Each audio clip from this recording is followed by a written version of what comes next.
Marami ring mga kababaihan ang nakukunan. Ano nga ba ang mga dahilan nito? Ano ba mga signs na nakukunan ka? Lahat ba ng nakukunan ay niraraspa? Kung ikaw ba ay nakunan, pwede ka bang mabuntis ulit? Gaano katagal pagkatapos mong makunan na pwede kang mag-try mabuntis ulit? Lahat ng mga katanungan tungkol sa kunan ay sasagutin natin sa video na to. Ano bang ibig sabihin ng kunan? Sinasabing nakunan ka kung hindi umabot ang iyong pagbubuntis ng 5 months o 20 weeks. Sinasabi ring kunan kung inilabas mo ang baby mo na ang timbang ay less than 500 grams. Mga 80% ng kunan ay nangyayari sa first 12 weeks ng pagbubuntis. Mas lumiliit na ang chance ng kunan habang lumalaki ang iyong pagbubuntis. Ano nga ba ang mga dahilan? Bakit nakukunan? Ang una at most common dahilan ng kunan ay chromosomal abnormalities. Nagkaroon ng problema ang genes o chromosomes ni baby, kaya hindi ito nag-develop ng normal. Kasama sa mga abnormalities na to ang 45X, trisomy 16 at trisomy 21. Bakit nangyayari ito? Pwede itong genetic o inherited, pwedeng na-expose ka sa radiation o mga chemicals sa environment, pwede ring dahil sa advanced maternal age. Mas common ang mga chromosomal abnormalities habang ikaw ay nagkakaedad, lalo na kung ikaw ay 40 years old pataas na. Pangalawang dahilan ng kunan ay mga structural abnormalities sa uterus. Pwede itong congenital o nandyan na mula nung pinanganak kayo. Kasama dito ang uterine septum kung saan may fibrous membrane na nakaharang sa gitna ng matres.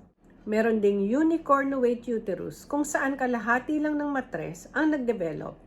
Meron ding bicornuate uterus o heart-shaped uterus. Hindi nag-fuse o nagdikit ang gitna ng matres, kaya may dalawa itong horns.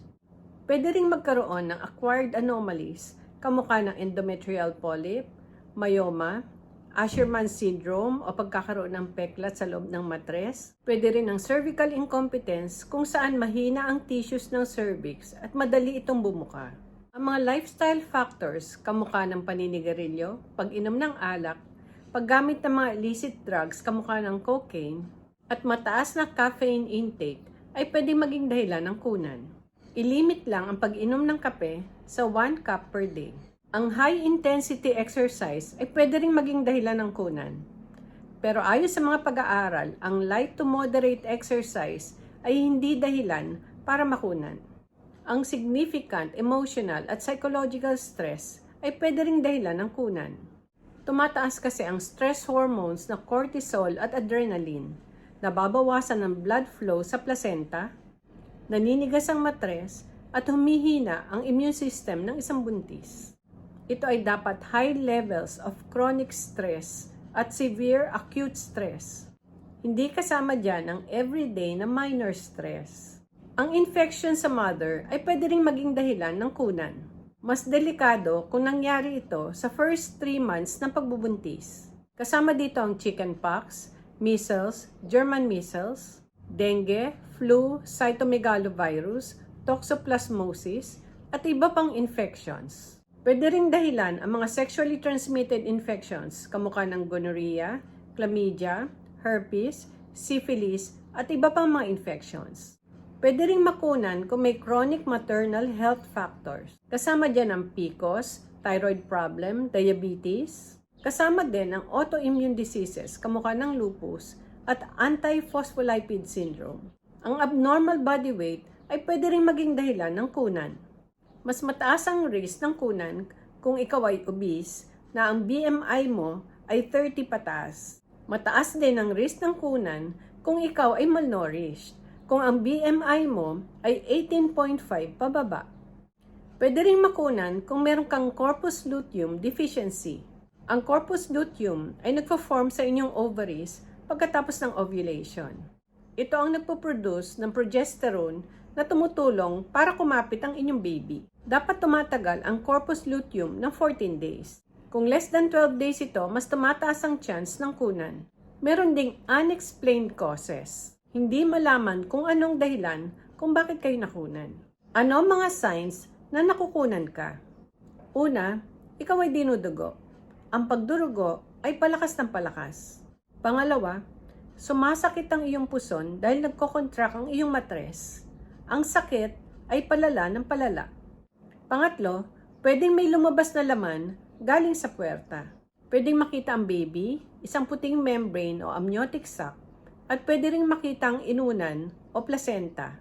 Ang inunan ay medyo matigas at hawig sa consistency ng atay. Pag hinawakan nyo at ito ay nadurog, blood clot lang ito.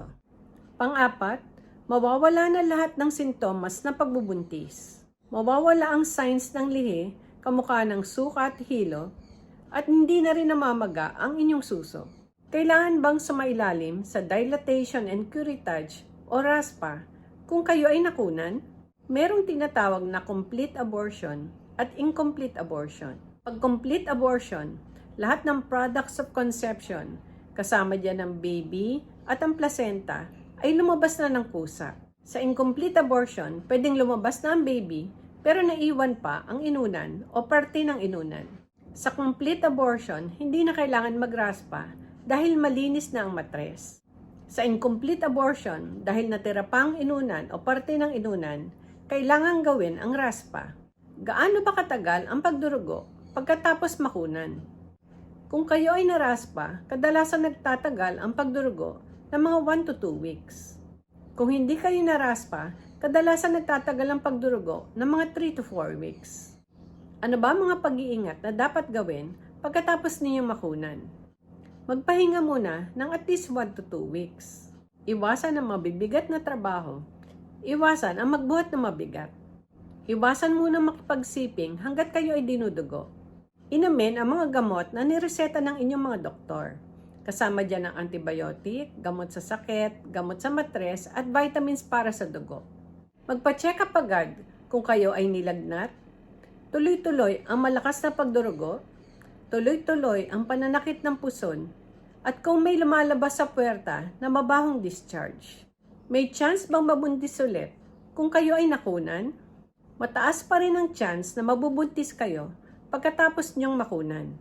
Maganda magpa-check up, malaman ang dahilan ng kunan para hindi na ito maulit. Kailan ba bumabalik ang regla pagkatapos makunan? Kadalasan bumabalik ang regla 4 to 6 weeks after makunan. Kailan pwede magbuntis ulit after makunan?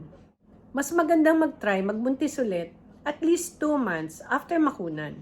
Kailan pwedeng umpisan ang mga contraceptive methods kung ayaw nang mabuntis ulit? Kung ang matres ay malinis na, pwede nang umpisan agad ang pills, IUD at injectable.